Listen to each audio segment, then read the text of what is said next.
My self Sopan Kumar, assistant professor in economics, government college Chitravali. आज हम BA third semester के 6 chapter का एक महत्वपूर्ण topic psychological law of consumption पढ़ेंगे। साइकोलॉजिकल लॉ ऑफ कंजम्पशन, जिसे फंडामेंटल लॉ ऑफ कंजम्पशन भी कहा जाता है, यह नियम मुख्य रूप से प्रोफेसर केन्स द्वारा प्रतिपादित किया गया था। प्रोफेसर केन्स ने कुल उपभोग और आय के परस्पर संबंध के विषय में इस सिद्धांत या इस नियम का प्रतिपादन किया है। केन्स के अनुसार आय के बढ़ने पर उपभोग भी बढ़ता है, परंतु उपभोग में होने वाली वृद्धि आय में होने वाली वृद्धि के अनुपात में कम होती है। अगर हम केन्स के शब्दों की बात करें तो समाज की मनोवैज्ञानिक प्रवृत्ति इस प्रकार की होती है कि जब कुल वास्तविक आय में वृद्धि होती है तब कुल उपभोग में भी वृद्धि होती है, किंतु इतनी नहीं जितनी की आय में। अर्थात हम ये कह सकते हैं कि सीमांत उपभोग प्रवृत्ति सदैव सकारात्मक तो रहती है लेकिन इकाई से कम होती है। अर्थात लोग अपनी आय का पूरा भाग उपभोग पर खर्च नहीं करते, बल्कि उस आय का कुछ भाग बचत के रूप में बचा लेते हैं। जितना भाग वो बचत के रूप में बचा लेते हैं उतनी उपभोग की मात्रा कम हो जाती है। इस प्रकार हम ये कह सकते हैं कि आय और उपभोग के बीच में जो संबंध पाया जाता है वो एक अल्पकालीन संबंध हमें देखने को मिलता है।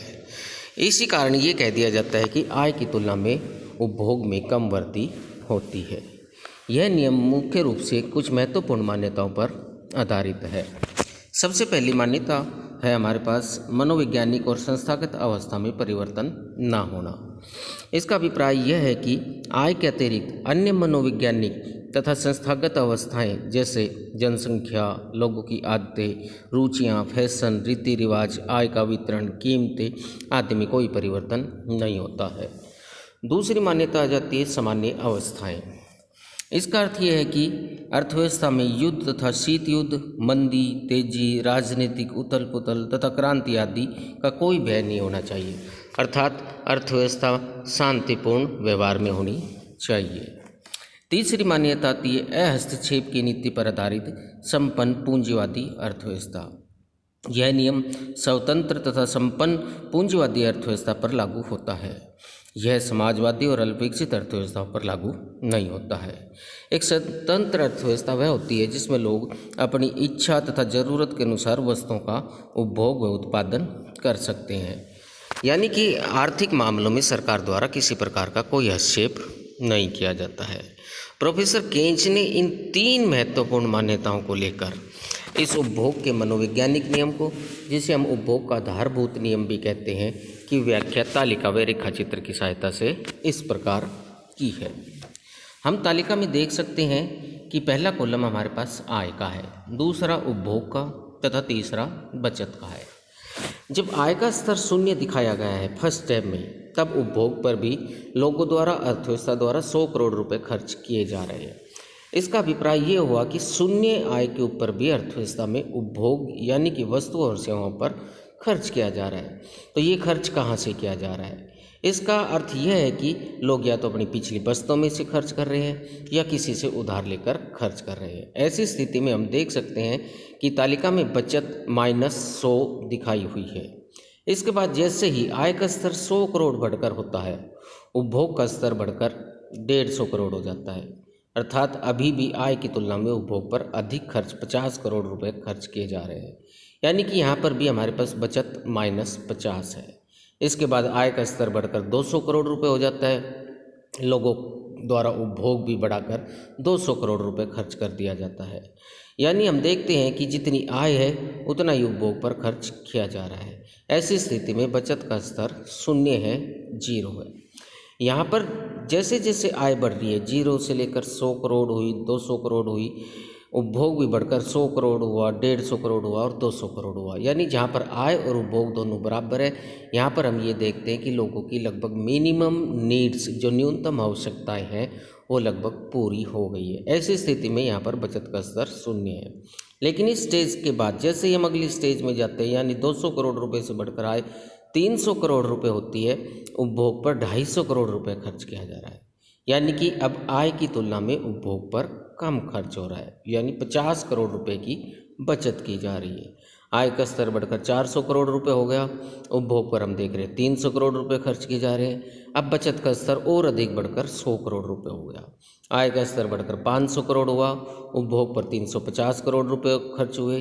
और आय का तुलना में हम देख रहे हैं उपभोग पर अभी भी कम खर्च किया जा रहा है और बचत का स्तर बढ़कर 150 करोड़ रुपए हो गया। आय का स्तर हम देखते हैं कि 600 करोड़ है। अब उपभोग पर जो खर्च किया जा रहा है वो 400 करोड़ और बचत हमारी 200 करोड़ रुपए हो गई। यानी कि हम यहाँ पर देख रहे हैं कि जहाँ पर आय और उपभोग दोनों एक दूसरे के बराबर है, उसके बाद जैसे जैसे आय का स्तर बढ़ता जा रहा है उपभोग कम होता जा रहा है। यानी कि जहाँ पर आय और उपभोग दोनों एक दूसरे के बराबर थे वहाँ पर लोगों की न्यूनतम आवश्यकताएं पूरी हो चुकी है। इसके बाद आय के बढ़ने के साथ साथ उपभोग में कम वृद्धि होती है, यानी आय का वह भाग जो उपभोग पर खर्च नहीं किया जा रहा है उसे लोग बचत के रूप में बचा रहे हैं। इस प्रकार इस तालिका से ये पता लगता है कि आय और उपभोग में अल्पकालीन संबंध हमें देखने को मिलता है। इस चीज़ की व्याख्या हम एक रेखा चित्र की सहायता से भी देख सकते हैं। रेखा चित्र में ओ एक्स एक्सिस के ऊपर आय को, ओ वाई एक्सिस के ऊपर उपभोग को और बचत को दर्शाया गया है। यहाँ पर ओरिजिन यानी मूल बिंदु से 45 डिग्री के कोण पर निकलती हुई एक सीधी रेखा जो सी इक्वल टू वाई के रूप में हमें दिखाई दे रही है, ये आय वक्र के रूप में है। यहाँ पर हम ये देख सकते हैं कि आय उसी अनुपात में बढ़ती है जिस अनुपात में रोजगार का स्तर बढ़ता है और यहाँ पर उपभोग सीधा आय के ऊपर निर्भर करता है। सी वक्र उपभोग वक्र है, कंजम्पशन कर्व है जो ओ वाई एक्सिस के ऊपर से शुरू हो रहा है। यानी यहाँ पर हम देख रहे हैं कि जीरो जो ओरिजिन है, ओ सी जो गैप हमें दिखाई दे रहा है, या आप ये कह सकते हैं जो ओ वाई एक्सिस के ऊपर से सी कर्व आरंभ हो रहा है वहाँ पर ओ सी जितना गैप हमें ये बताता है कि शून्य आय के स्तर पर भी लोगों द्वारा उपभोग किया जा रहा है। लेकिन जैसे जैसे आय वक्र बढ़ रहा है वैसे वैसे हम देख रहे हैं उपभोग वक्र भी बढ़ता जा रहा है और ये दोनों वक्र एक दूसरे को हम देखते हैं कि ई बिंदु पर काट रहे हैं। जैसे ये दोनों वक्र एक दूसरे को ई बिंदु पर काटते हैं हम देखते हैं कि आय और उपभोग दोनों एक दूसरे के बराबर है। ये चीज़ हम तालिका के द्वारा भी देख सकते हैं। तालिका में भी हमने दिखाया है कि जहाँ पर 200 करोड़ रुपए आय का स्तर है वहाँ पर उपभोग का स्तर भी 200 करोड़ है और बचत का स्तर हमारे पास 0 है। यानी आप ये कह सकते हैं कि यहाँ पर लोगों की न्यूनतम आवश्यकताएं पूरी हो चुकी है। हम देखते हैं यहाँ पर आय का जो स्तर निर्धारित हुआ है रेखा चित्र में वो ओ वाई निर्धारित हुआ है और आय और उपभोग जहाँ दोनों एक दूसरे के बराबर है वो बिंदु हमें ई बिंदु के रूप में दिखाई देता है। इसके बाद जैसे ही आय का स्तर बढ़ता है, जैसे हम तालिका से भी देख सकते हैं कि आय का स्तर बढ़कर 300 करोड़ हुआ तो लोग उपभोग पर 250 करोड़ रुपए खर्च कर रहे हैं, यानी आय की तुलना में उपभोग पर कम खर्च कर रहे हैं। जैसा कि रेखा चित्र में हम देखते हैं जब आय का स्तर बढ़कर OY1 हो जाता है ऐसी स्थिति में उपभोग पर खर्च सिर्फ Y1B जितना किया जा रहा है, जबकि आय का स्तर बढ़कर हमारा OY1 हो गया है। यानी कि यहाँ पर हम देख रहे हैं कि AB जितना गैप जो हमें दिखाई दे रहा है ये बचत को प्रदर्शित कर रहा है, यानी कि इतनी अर्थव्यवस्था में बचत की जा रही है। अगले स्टेप पे हम देखते हैं कि जब आय का स्तर बढ़कर OY1 से OY2 हो जाता है तो ऐसी स्थिति में जो उपभोग पर खर्च किया जा रहा है वो Y2D जितना किया जा रहा है। यानी कि यहाँ पर हम देखते हैं कि अभी भी आय का स्तर बढ़ चुका है लेकिन उपभोग Y2D जितना ही बढ़ा है, लेकिन हम देख रहे हैं यहाँ पर जो CD जितना गैप दिखाई दे रहा है ये बचत को प्रदर्शित कर रहा है। यानी कि धीरे धीरे लोगों की जो बचत का स्तर था वो AB से बढ़कर CD जितना हो गया है। यानी इस प्रकार से रेखा चित्र द्वारा भी ये स्पष्ट हो रहा है कि आय की तुलना में उपभोग में कम वृद्धि हो रही है, जिसे केन्ज ने मुख्य रूप से उपभोग का मनोवैज्ञानिक नियम दिया है। यानी कि इस नियम के अनुसार आप ये कह सकते हैं कि आय के प्रत्येक उच्चतम स्तर के अनुरूप यदि आय तथा उपभोग के बीच का अंतर बढ़ता जाता है तो इसका मतलब ये है कि वहाँ पर बचत का स्तर भी धीरे धीरे बढ़ता जाता है। इसे हम मुख्य रूप से आय के और उपभोग के संबंध के रूप में प्रदर्शित करते हैं। अब अर्थव्यवस्था में अगर आय के साथ साथ उपभोग में उतनी वृद्धि नहीं होती है, अर्थात बचत में वृद्धि होती चली जाती है, तो इसका अभिप्राय ये भी हो सकता है कि कुल पूर्ति की तुलना में कुल मांग का स्तर कम रह जाए। और जब कुल मांग कम रह जाएगी तो अर्थव्यवस्था में निम्न स्तर का संतुलन जाल भी उत्पन्न हो जाएगा, या दूसरी सेंस में आप कह सकते हैं लो लेवल इक्विलिब्रियम ट्रैप में अर्थव्यवस्था फंसती चली जाएगी। यहाँ पर कुल मांग और कुल पूर्ति में संतुलन तो स्थापित हो जाता है, किंतु वो पूर्ण रोजगार से कम स्तर पर होता है। अर्थात आप ये कह सकते हैं कि अल्प रोजगार संतुलन स्थापित हो सकता है। इस प्रकार से केन्स द्वारा जो अपना सिद्धांत एक अल्पकालीन सिद्धांत के रूप में दिया गया था, उसमें उसने ये स्पष्ट करने की कोशिश की है कि अर्थव्यवस्था के अंदर किस प्रकार से आय और उपभोग के बीच में संबंध पाया जाता है। यहाँ पर हम एक और बात कह सकते हैं कि प्रोफेसर केन्स ने इस सिद्धांत के द्वारा ये भी स्पष्ट करने की कोशिश की है कि अर्थव्यवस्था के अंदर उपभोग स्थिर होता है, अल्पकालीन स्थिरता उसने बताई है, और ऐसी स्थिति के अंदर सीमांत उपभोग प्रवृत्ति भी इकाई से कम होती है। इसलिए अर्थव्यवस्था में इस महामंदी को और बेरोजगारी को हम केवल प्रभावपूर्ण मांग को बढ़ाकर ही दूर कर सकते हैं। और प्रभावपूर्ण मांग के दो महत्वपूर्ण तत्व आते हैं हमारे पास, कुल मांग और कुल पूर्ति। और कुल मांग मुख्य रूप से उपभोग और निवेश पर निर्भर करती है। उपभोग की हम बात कर चुके हैं कि उपभोग स्थिर रहता है, तो पूरी की पूरी जिम्मेवारी निवेश के ऊपर आ जाती है, यानी अर्थव्यवस्था में इस निवेश को बढ़ाकर ही अर्थव्यवस्था से इस महामंदी या बेरोजगारी को दूर किया जा सकता है। इस प्रकार की आप कह सकते हैं बातें भी प्रोफेसर केन्स द्वारा इस सिद्धांत के माध्यम से कही गई है। अब हम देखते हैं कि इस उपभोग के मनोवैज्ञानिक नियम के निष्कर्ष, जिसे आप उपभोग प्रवृत्ति या उपभोग फलन के महत्व के रूप में भी परिभाषित कर सकते हैं, क्या निकल कर हमारे पास आते हैं। सबसे पहला तो हमारे पास जो पॉइंट निकल कर आता है वो ही कि केन्स ने निवेश के सामरिक महत्व का वर्णन किया है। प्रोफेसर केन्स ने ये कहा है कि अर्थव्यवस्था में निवेश का बहुत अधिक महत्व है, क्योंकि रोजगार, आय, उपभोग ये सारे के सारे निवेश के ऊपर ही निर्भर करते हैं। अगर अर्थव्यवस्था में निवेश की मात्रा अधिक होगी तो उत्पादन का स्तर भी अधिक होगा, रोजगार का स्तर भी अधिक होगा और आय का स्तर भी अधिक होगा। ऐसी स्थिति में अर्थव्यवस्था के अंदर आय को बढ़ाने के लिए निवेश को बढ़ाना पड़ता है, और आय बढ़ेगी तो ऐसी स्थिति में उपभोग भी बढ़ेगा, और उपभोग बढ़ेगा तो अर्थव्यवस्था के अंदर कुल मांग का स्तर भी बढ़ेगा और अर्थव्यवस्था तेजी से विकास की ओर बढ़ती चली जाएगी। यानी कि उसने ये बताया कि अर्थव्यवस्था के अंदर निवेश कितना अधिक महत्वपूर्ण योगदान देता है। दूसरा हमारे पास पॉइंट आता है सामान्य अति उत्पादन और बेरोजगारी की संभावना। अब जो उपभोग का मनोवैज्ञानिक या आधारभूत नियम है, ये नियम हमें ये बता रहा है कि कुल आय के बढ़ने पर उपभोग वह इतना नहीं बढ़ता जितनी आय बढ़ती है। अर्थात कुछ वस्तुएं ऐसी होती है जिनका कोई क्रेता या उपभोक्ता नहीं होता। अर्थात आप ये कह सकते हैं सीमांत उपभोग प्रवृत्ति इकाई से कम होती है। अब जो उत्पादन नहीं बिका, बगैर बिका रह गया, ऐसी स्थिति में उतनी मात्रा में मांग का स्तर भी कम हो जाएगा और कुल पूर्ति तो उतनी बनी रहेगी। तो यहाँ पर हम देखते हैं कि कुल मांग कम होगी और कुल पूर्ति अधिक होगी, जो एक सामान्य अति उत्पादन की स्थिति को प्रदर्शित करती है। जब उद्यमियों और उत्पादकों का उत्पादन बगैर बिके रह जाएगा, अनसोल्ड रह जाएगा, तो ऐसी स्थिति में उत्पादन का स्तर घटाएंगे। उत्पादन का स्तर घटेगा तो रोजगार का स्तर भी घटता चला जाएगा, और इस प्रकार से आप ये कह सकते हैं कि वहाँ पर बेरोजगारी बढ़ने की संभावना बनी रहेगी।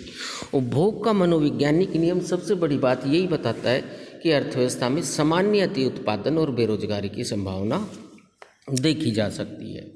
इसी के आधार पर हमारे पास तीसरा पॉइंट आता है से के बाजार नियम का खंडन।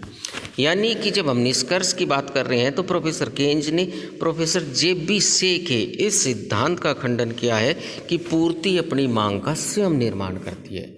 यानी कि जब पूर्ति अपनी मांग का स्वयं निर्माण कर रही है तो इसका अभिप्राय यह हुआ कि कुल पूर्ति सदैव कुल मांग के बराबर होती है।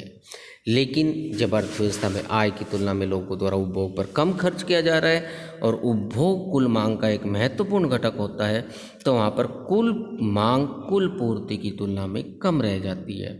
और जितनी मात्रा में कुल मांग कुल पूर्ति की तुलना में कम होगी उतना ही अधिक हमें अति उत्पादन देखने को मिलेगा। इसलिए जे विषय द्वारा दिया हुआ सिद्धांत की पूर्ति अपनी मांग का स्वयं निर्माण करती है सही नहीं सिद्ध होता है, क्योंकि यहाँ पर कभी भी कुल पूर्ति और कुल मांग के बराबर दिखाई नहीं देती है। वो पूर्ण रोजगार के पहले तो दिखाई दे सकती है लेकिन पूर्ण रोजगार के स्तर पर दिखाई नहीं देती है। एक हमारे पास अच्छा पॉइंट आता है निष्कर्ष का, अल्प रोजगार संतुलन। उपभोग का मनोवैज्ञानिक नियम अल्प रोजगार संतुलन की भी व्याख्या करता है। आप ये भी कह सकते हैं कि प्रोफेसर केन्ज ने ये कहा है कि अर्थव्यवस्था में अल्प रोजगार संतुलन ही हमें देखने को मिलता है, यानी कि पूर्ण रोजगार की स्थिति से पहले ही कुल मांग और कुल पूर्ति जब दोनों एक दूसरे के बराबर हो जाती है तो यह स्थिति उत्पन्न होती है। कुल मांग कुल पूर्ति पूर्ण रोजगार के स्तर पर भी बराबर हो सकती है, जिसे हम पूर्ण रोजगार संतुलन कह सकते हैं। और हम देखते हैं कि केन्ज ने अति पूर्ण रोजगार संतुलन की भी बात की है कि पूर्ण रोजगार के बाद भी कुल मांग और कुल पूर्ति दोनों एक दूसरे के बराबर हो सकती है। लेकिन यहाँ पर हम निष्कर्ष के रूप में ये देखते हैं कि अल्प रोजगार संतुलन पाया जाता है अर्थव्यवस्था के अंदर जब लोग आय में जितनी वृद्धि हो रही है उपभोग में उतनी वृद्धि नहीं कर रहे, तो अर्थव्यवस्था के अंदर कुल मांग और कुल पूर्ति पूर्ण रोजगार से पहले ही स्थापित हो जाते हैं। इस प्रकार से आप ये कह सकते हैं कि ये पूर्ण रोजगार से पहले की संतुलन स्थिति को व्यक्त करता है। इस आधार पर आप ये कह सकते हैं कि अर्थव्यवस्था के अंदर अल्प रोजगार संतुलन की स्थिति देखने को मिलती है। एक इसमें हमारे पास अच्छा पॉइंट आता है निष्कर्ष का, पूंजी की सीमांत उत्पादकता में कमी। अब अर्थव्यवस्था के अंदर हमें पूंजी की सीमांत उत्पादकता में कमी क्यों दिखाई देती है? हम ये देखते हैं कि जब निवेश में वृद्धि होने के कारण उत्पादन और आय में वृद्धि होती है तो लोग उपभोग में उस अनुपात में वृद्धि नहीं करते। यानी कि पहला पॉइंट हमने देखा था निवेश का सामरिक महत्व, जिसमें केन्ज ने कहा है निवेश ज़्यादा से ज़्यादा किया जाना चाहिए। अब निवेश ज़्यादा से ज़्यादा किया जा रहा है जिससे उत्पादन का स्तर भी बढ़ रहा है, रोजगार का स्तर भी बढ़ रहा है, आय का स्तर भी बढ़ रहा है, लेकिन ऐसी स्थिति में उपभोग में उसी अनुपात में वृद्धि नहीं हो रही, यानी आय की तुलना में उपभोग में कम अनुपात में वृद्धि होती है, जिसके कारण कुल मांग का स्तर कम हो जाता है। कुल मांग कम होने के कारण जितने भी उत्पादक हैं उनका कुछ उत्पादन का हिस्सा बगैर बिके हुए रह जाएगा, बिना बिके हुए रह जाएगा। ऐसी स्थिति में कम कीमतों पर उन्हें बेचना पड़ेगा। जब वो कम कीमतों पर अपने उत्पादन को बेचेंगे तो ऐसी स्थिति में लाभ की आशंसाएं भी कम हो जाती है, और लाभ की आशंसा कम होने के कारण पूंजी की सीमांत उत्पादकता भी कम हो जाती है। इस प्रकार से आप ये देख सकते हैं कि उपभोग के मनोवैज्ञानिक नियम ने यह भी स्पष्ट किया है कि अर्थव्यवस्था में पूंजी की सीमांत उत्पादकता में किस प्रकार की स्थिति देखने को मिलती है, यानी कि किस प्रकार से वो कम होती चली जाती है। एक अच्छा पॉइंट और हमारे पास निष्कर्ष का आता है अधिक बचत अंतर। यह नियम मुख्य रूप से जो विकसित अर्थव्यवस्थाएं हैं उनके अंदर हमें देखने को मिलती है। विकसित अर्थव्यवस्थाओं में पाए जाने वाले अंतर की व्याख्या एक प्रकार से केन्ज यहाँ करता है। वह कहता है कि उन्नत अर्थव्यवस्था जो विकसित अर्थव्यवस्था है उनमें आय तेजी से बढ़ती है, परंतु उपभोग में वृद्धि उतनी तेजी से नहीं होती जितनी आय में होती है, यानी कि वहाँ पर भी बचत तेजी से बढ़ती जा रही है, और बचत में अधिक वृद्धि होने के कारण उन्नत या विकसित देशों में कुल मांग कुल पूर्ति की तुलना में कम रह जाती है या कम हो जाती है, जिससे बेरोजगारी और मंदी फैलने का डर बना रहता है। यानी कि आप ये देख सकते हैं कि विकसित अर्थव्यवस्थाओं में आय जितनी तेजी से बढ़ रही है बचत भी उतनी तेजी से बढ़ रही है, क्योंकि उपभोग में उतनी तेजी से वृद्धि नहीं हो पा रही।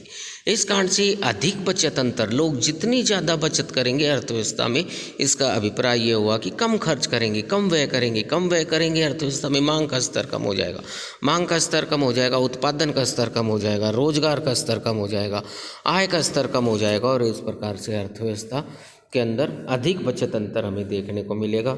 जो ऊपर के हमने पॉइंट दिए हैं इसी कारण से आप कह सकते हैं अर्थव्यवस्था में अति उत्पादन की स्थिति हमें देखने को मिलती है, बेरोजगारी की स्थिति हमें देखने को मिलती है, पूंजी की सीमांत उत्पादकता में हमें कमी देखने को मिलती है। यानी आप ये कह सकते हैं कि सारे के सारे पॉइंट इंटरलिंक्ड है, एक दूसरे से जुड़े हुए हैं। इसी प्रकार से निष्कर्ष का एक महत्वपूर्ण पॉइंट और हमारे पास आता है व्यापार चक्रों के मोड़ बिंदु। इस नियम के आधार पर हम व्यापार चक्र के मोड़ बिंदु अर्थात नीचे के मोड़ बिंदु तथा ऊपर के मोड़ बिंदु की व्याख्या भी कर सकते हैं। यानी आप ये कह सकते हैं जो ट्रेड साइकिल के अंदर हमें तेजी और मंदी की स्थिति दिखाई देती है, उतार और चढ़ाव की स्थिति दिखाई देती है, उसकी भी व्याख्या हम कर सकते हैं। जब अर्थव्यवस्था में तेजी की स्थिति होती है उस समय आय भी तेजी से बढ़ती है, लेकिन उपभोग आय की तुलना में बहुत पीछे रह जाता है।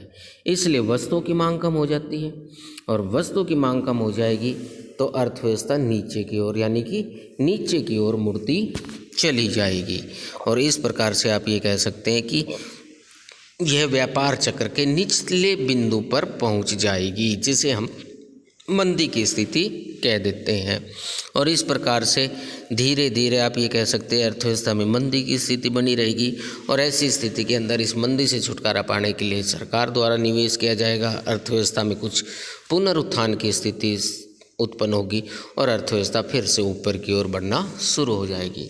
यानी कि अर्थव्यवस्था में किस प्रकार से मंदी और तेजी और मंदी आती है उसकी व्याख्या भी ये सिद्धांत एक प्रकार से करता है। एक अच्छा पॉइंट और आता है हमारे पास मजदूरी और रोजगार का। अब प्रोफेसर केन्ज ने ये कहा है कि नगद मजदूरी कम करने से मजदूरों की आय भी कम होगी और पूंजीपतियों की आय बढ़ेगी, परंतु पूंजीपतियों की सीमांत उपभोग प्रवृत्ति सदा कम होती है, इसलिए उनकी आय बढ़ने के फलस्वरूप कुल मांग में कम वृद्धि होगी और उत्पादन तथा रोजगार बढ़ने के स्थान पर कम हो जाएगा। यानी केन्ज ने अपने इसी सिद्धांत के साथ और आप ये कह सकते हैं कि इसी उपभोग फलन के अंतर्गत यह भी बताया है कि जो निम्न वर्ग है उनकी सीमांत उपभोग प्रवृत्ति अधिक पाई जाती है और जबकि जो अमीर वर्ग है उसकी सीमांत उपभोग प्रवृत्ति कम पाई जाती है। यानी वो अपनी आय की तुलना में उपभोग पर कम खर्च करते हैं। और जब हम इस मजदूरी और रोजगार को निष्कर्ष के पॉइंट के रूप में देख रहे हैं तो अगर मजदूरों की नगद मजदूरी कम कर दी गई तो उनकी आय भी कम हो जाएगी। अब मजदूरों की तो आय कम होगी लेकिन पूंजीपतियों की आय क्या हो जाएगी, बढ़ जाएगी। और पूंजीपतियों की आय बढ़ेगी तो पूंजीपतियों की सीमांत उपभोग प्रवृत्ति कम होती है, तो ऐसी स्थिति में अर्थव्यवस्था के अंदर कुल मांग का स्तर भी कम हो जाएगा। और कुल मांग का स्तर कम होगा तो अर्थव्यवस्था में एक बार फिर से अति उत्पादन की और बेरोजगारी की संभावना जो हम ऊपर पढ़ चुके हैं वो हमें देखने को मिलेगी। अर्थव्यवस्था में अल्प रोजगार संतुलन की स्थिति भी उत्पन्न हो जाएगी। यानी हम ये देखते हैं कि उपभोग के मनोवैज्ञानिक के जो निष्कर्ष आते हैं वो भी हमें यही बताते हैं कि किस प्रकार से अर्थव्यवस्था के अंदर आय और उपभोग के बीच में जो अल्पकालीन संबंध या केन्ज ने जिसे आप ये कह सकते हैं कि उपभोग को स्थिर माना है वो देखने को मिलता है, जिसका अर्थव्यवस्था के विकास के ऊपर प्रतिकूल प्रभाव पड़ता है।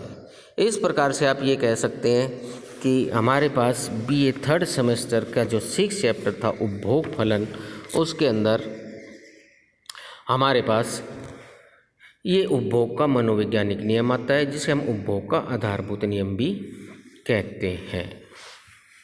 धन्यवाद।